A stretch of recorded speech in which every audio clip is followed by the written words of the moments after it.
Technology management is increasingly becoming an important area of management challenge. Now, technology management is important whether we are talking about managing a large project like launching a satellite or even designing and manufacturing a good television set. Of course, the government gets involved in technology management through its technology policy in many ways. We have the Atomic Energy Commission, we have the Indian Space Research Organization, and we have the Electronics Commission, for example, in the area of electronics. Today we are going to discuss this topic with the most accomplished person, Mr. P.S. Deodhar, who after his graduation in electronics engineering worked for about 25 years in the area of product development through a company which is now internationally known, that is Applab. After that, he put Meltron, a state government electronics company, on a growth path, and currently heads as chairman both ET&T and the Electronics Commission. Mr. Deodhar, do we really need the electronics industry in India, or is it that it is glamorous and therefore we must get into it? This question, of course, is often asked, and I draw the attention of the people to the fact that in 19th century, within 10 years of invention of and installation of the first railway line in England, British decided to bring this most modern technology then to India.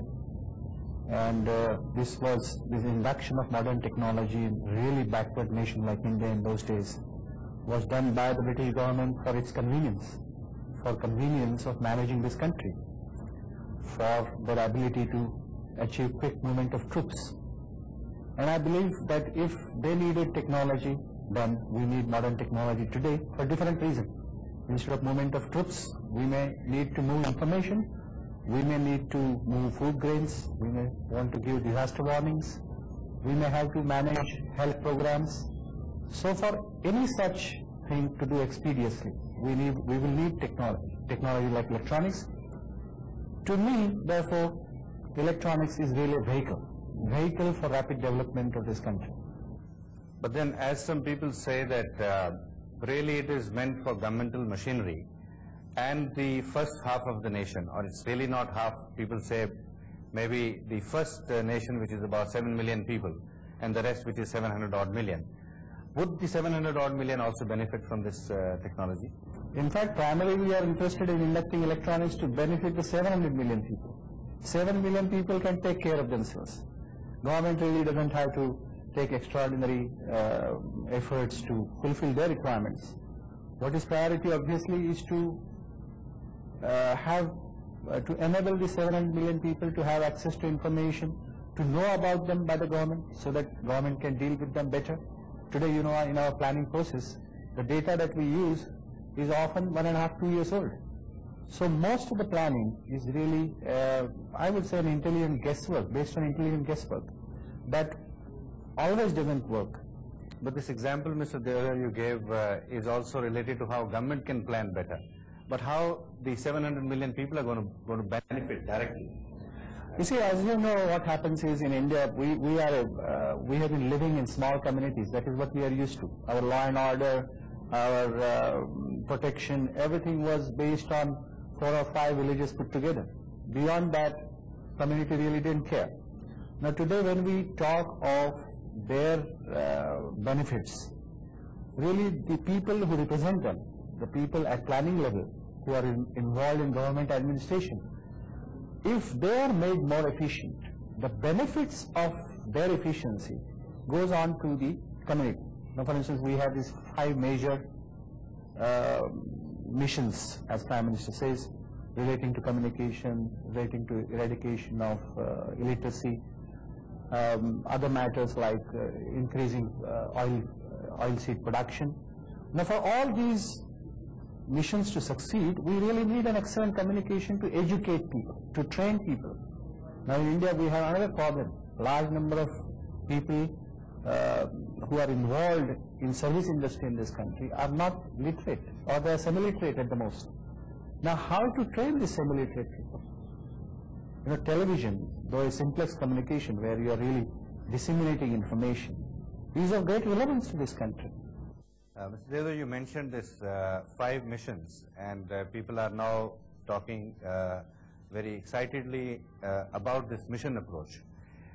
As a mechanism of managing technology, how does this mission approach differ from the usual governmental mechanism of managing projects or ideas? You know, management of mission itself has become a matter of great discussion. In the sense whether we should have some kind of an overlay management network or whether we should use the existing structure that the government has for administration is a major issue which is being discussed. I for one feel that you should not really create an overlay network. We must utilize the existing network by understanding its limitations and improving upon them. Now, if you don't do that, you are really creating the existing network even less useful than what it is today. But for example, in the case of CDOT, I understand a separate organization has been created to achieve that particular mission, as they say. No, but in CDOT, the mission, or it was not really a mission, it was a specific task to develop our own digital switch for our network. So it was a R&D project which was funded around the personal skills of few people. And they are given the freedom of having a certain amount of money and certain amount of time, and they are doing a good job. But that is not that which can be done on an extended scale when we talk of governmental administration. But management of a country in general needs to be overviewed also. I mean, it's not, you cannot say you have another government which is more efficient and let the present government operate the way it does operate. But if you look at some past projects, did Dr. Homi Bhabha and Dr. Vikram Sarabhai also not favor this approach? And that's why separate atomic energy establishment was created and a separate Indian space organization. No, but it did not replace an existing atomic energy department.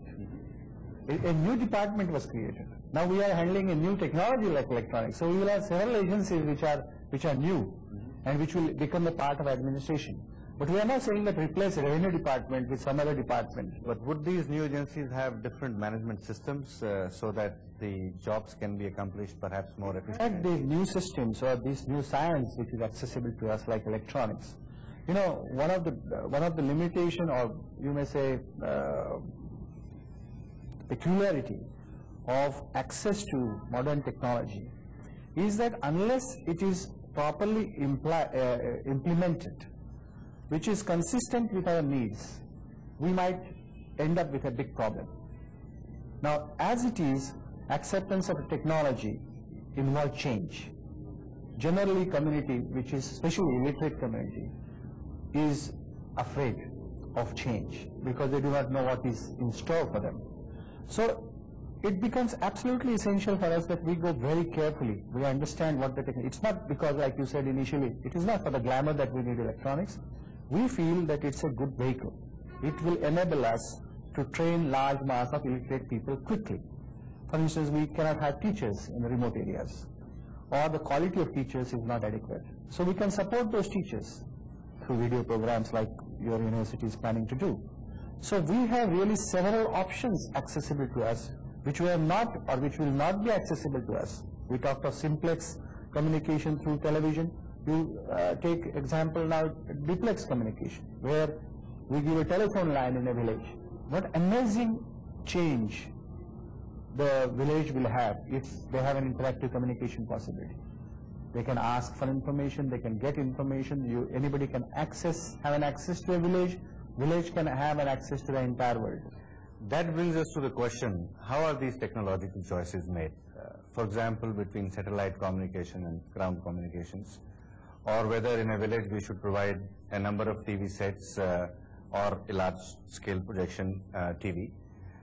Is governmental machinery really geared up to make these technological choices? You see, I wonder whether it is to be really decided at planning or policy making level. It's a question of mechanisms which is a part of the governmental management itself. Now, we have a government, or we have a general problem of resources in India for financing our developmental plans. Are we looking at, therefore, our resources and its effective utilization? So it's a management decision where you say, okay, we have limited resources, so therefore we must have a multitasking, multi-user approach. So you create a facility, it should be used. Suppose various ministries want to use audiovisual as a part of their training program. It is better that they share the hardware, because the message is to be given.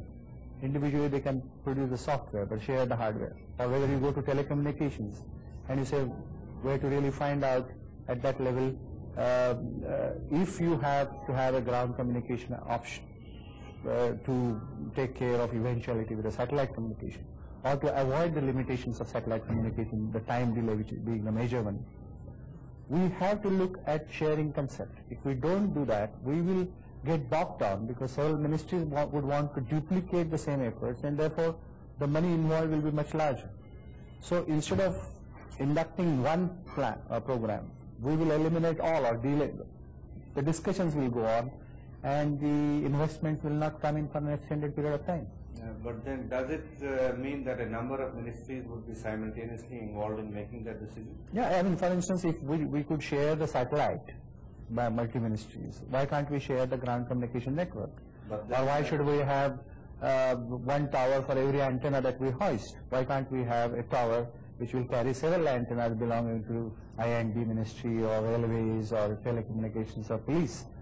But these simple things do not get inducted because the governmental management itself is bogged down by compartmentalization, and they have not found the way how to go about it. And having successfully done it with satellite, I believe they have even a model on which they can create their management for sharing the fixed cost. Problem with us is that we are not getting very enthusiastic about changing our management structure within the government. I think that is important. Now, for instance, today how we recover, government gets its resources out of taxation, duties, etc. Now, it is proven beyond doubt that once the money is brought into the government and then it is distributed through various ministries and down the line to the state level and district level officers who are responsible for community programs, it has not been very effective. The use of money has not been effective. There are mechanisms by which you can bypass and improve the efficient utilization of resources. Can we discuss some example of that? Now, for instance, you say we are talking of development of school education or improvements in school education. Now, I believe that we recover, say, 4,000 crores of rupees in taxes, personal and corporate income tax. Now, all these institutions, like industries or even private individuals, are also equally keen in national development as the government is. And therefore, if given a chance that they could employ some of their own income in the developmental area, they will be willing to do it. Now, we may want to stop some of the undesirable practices. One can do it as a management system. You can say, okay, these are a set of school desks or blackboards or school rooms or class computers or sports equipment. You can all standardize that, and like you have for the DGS&D rate contract, you can put rate contracts and tell people that if and when you give this in form of hardware to schools, rural schools, urban poor community schools or municipal schools, you will find that there is a tremendous efficient utilization of, and it's augmenting resources. I mean, government might lose 50% of revenue if they allow 10% of these people. But these 400 crores which will be basically going into the educational system will go far more efficiently. It will probably do the same function that 800 crores would do going through the government machinery. Or another way looking at it, that when these funds are directly getting implemented, it's a decision of the community to help the community. So therefore it has a much broader base, and therefore errors and correct decisions will equalize more effectively. Has this idea been discussed in government? We have made a proposal, I personally made a proposal to this effect, and we have to see really what government decides to choose, because we are basically a policy advisory body. We have taken on the function of monitoring, which may not be liked by many, but I think monitoring is one of the important missing link in the governmental management. You don't find, for instance, senior government officers moving around in the community and trying to find out what's happening to their programs. But can Electronics Commission do that? The Electronics Commission cannot do it, and therefore I say that it's a brainstorming things. I mean, in the thought process of induction of electronics technology, We also feel that in Medicare, similar kind of approach will work. It's our duty to bring it to the notice of the government. We cannot in any case order the government to do ABC. We are not the decision makers. But we can certainly sit here and tell the government that this is the right thing for you to do, and it's for the government to take it or leave it. Coming back to electronics, what are the major thrust areas? Which are the industries or segments or sub-segments where we have planned that India would move, let's say, in the late 80s or early 90s or late 90s? Right. You know, what has really happened is that we had to plan a very far distant times may not be the wisest thing, though you might keep a watch, but to commit ourselves to a plan may not be desirable. We must be fairly flexible in our approach because the technology changes are there and we would not know what's happening. But over a period of 8 to 10 years, in any case, anywhere in the world, you cannot really switch technologies as rapidly because there are structural limitations to do that. Look at half-inch video format, for instance. In spite of modern technologies trying to replace it, it cannot, because structurally it is so now deep into the system that to displace it is a difficult task. So we have to really sit back and look at these technologies, keep a very close watch on what's happening in the world, and plan our strategies and pick up things which we think are of great relevance to us and give a thrust on those. I feel, for instance, that certain things like giving telephone linkages to people is very important, because that is going to do rapid, there is evidence all over the world that you provide a telephone and around that you will get development.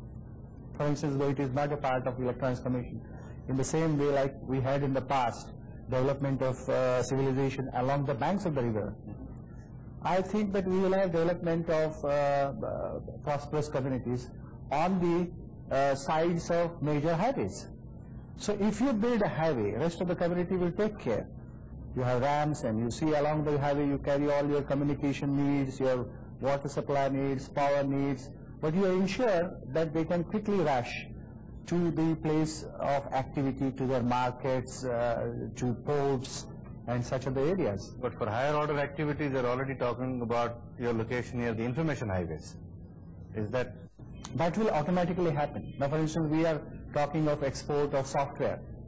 It's not merely talking about it or making rules and giving financial aid to people is going to help us. What we need to do is to facilitate software export, which means that what are the deficiencies? We need quick communication. Okay, maybe deny communication to certain other areas and give priority to communication when it comes to servicing our international markets in software. Provide dedicated communication link, provide online communication facilities to software exporters, subsidize those if necessary, because our costs intrinsically are higher than the rest of the world. So government can step into this kind of promotional areas rather than direct assistance. Because we have, say for instance, a plan for a rapid growth of electronics. Now it is going to get arrested only by lack of resources, especially the foreign exchange, which would essentially mean that we will have to spend a lot of our imagination in finding out ways and means of increasing the foreign exchange inflow because of electronics, so that within electronics development or within the electronics sector, we can balance out the foreign exchange requirement for our own needs and foreign exchange that we would earn out of exports. So foreign markets are of great relevance to us. So we have to look at, we have infrastructural inadequacies in foreign exchange, in serving the foreign markets. Our banks are not efficient, our shipping is not as it should be. Therefore, we should isolate our foreign buyers from our infrastructure by stocking, in-depth stocking abroad. So these are the concepts which we are pushing. That's very interesting. Now coming to a specific organization level and making either technological choices or technology management, since you have so much experience in research and development and in fact getting those products out in the market both domestically and internationally, and then of course your experience at Meltron and now at ET&T. Would you have any suggestions to make about technology management at the organizational level? You see, first of all, technology management needs people, competent people who understand technology. Therefore, we must learn to support those who understand technology. Maybe give them preferential access, give them preferential treatment. Like I have been saying that, for instance, if you want to induct a technology, find a man, like what we did in CDOT. We got a man who knew a lot about digital switch. So we created an institution around him. So repeat this kind of thing. Even within an institution, within a small company you can do that. Take an R&D man who knows a lot about specific technology. Okay, then get into the fields where your competency is.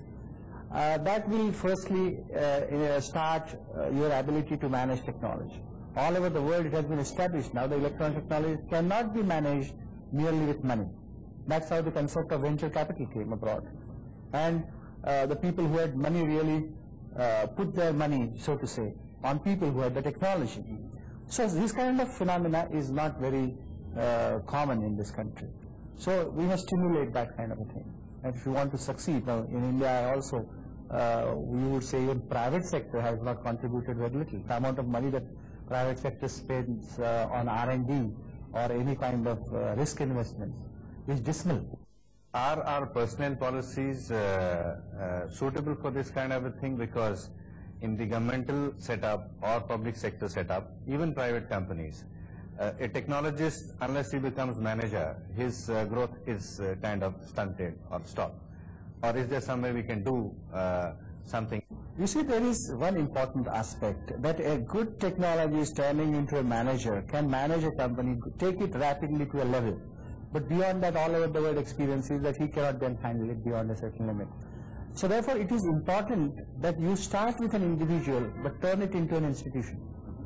So create a character which could be deeply influenced by the person who led the institution, like an IBM had a distinct mark on what its first chairman and president did.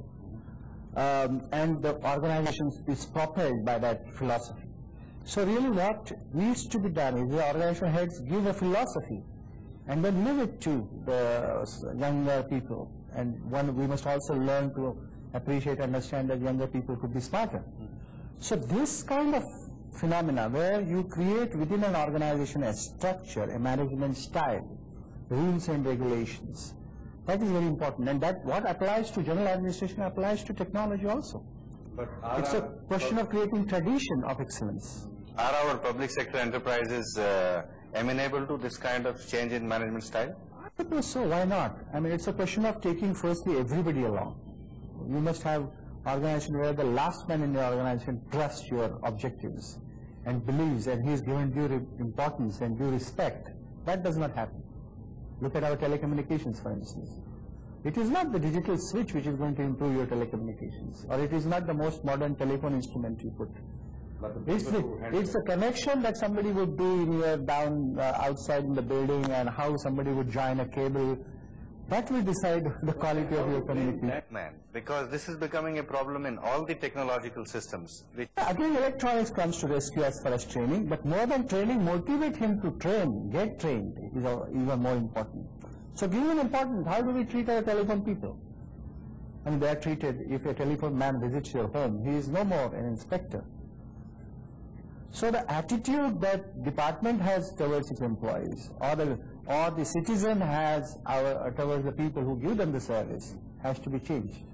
But then finally, and this again electronics does effectively, as I said, insidious teacher that you have in television could be very effectively used. And from a managerial point of view, how does one link the think tank kind of activity which the Electronics Commission does, the implementation activity which the governmental machinery does, maybe some kind of independent institutions, as you said, built around technological leaders who impart a particular managerial ethos or technological ethos to those organizations, and then man down the line, as you said, the fellow who connects your telephone. How do we link up this system so that the final output is effective? I think it's very simple, in my personal opinion, because what we intend to do, what we should do really, is to intensify our monitoring and understand the problems at the grassroots level and start treating all our managerial problems at the root itself. Again, divide our entire huge problem that the country is facing into small bits and tackle it as it comes along, controlled by a general philosophy of management, but not really trying to have a revolutionary change. Or a grand plan. Or a grand plan. Go on doing on a broad, conscious understanding on where we want to go and how we want to go, and sort the problem out as they come to you. I think that's the best way. Thank you, Mr. Devdutt. It has been really a very interesting and useful conversation. Hope we can get together again and pursue these ideas further. Thank you very much. I congratulate you on this.